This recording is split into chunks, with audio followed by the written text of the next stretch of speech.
wanted to tell you a bit about energetic imprints.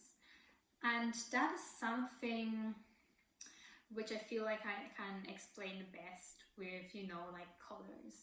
If you imagine your hands have paint on them and then you put them like somewhere on the sit you are sitting on and it leaves the paint there. That is like an energetic imprint. If you notice like the rest of the energy of something still hanging there. And that can be like the person. You are noticing energy of the person which has lived in the house. You are noticing that something has happened here, like for example some big terror or a war or something. That is like a kind of energy imprint you might notice, and you might feel it, you might see it. And it can be basically anything. It can be by people, it can be like by emotional states, by events that have happened. Murder, for example, leaves like a big imprint.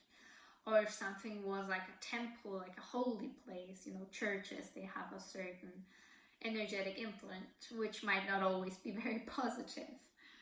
And then you can, start to feel and experience those things. And you can also see them. So for example, like a certain color might be like portraying the vibration of the thing that you are now perceiving. And it can be like a light or like a energy kind of passage tunnel.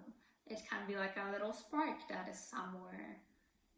And all of those things can just be like different energy imprints of different things.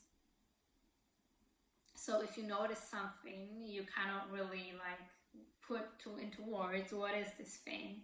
It can be an energetic imprint of something which has happened there, of someone who has lived there, even of someone who has walked by, because it's all with this kind of thing where you go higher up in the energy, going into that level of the soul and spirit and God, where nothing has time or space. So you're able to perceive so many different things in the place, because it's as if, they are still there.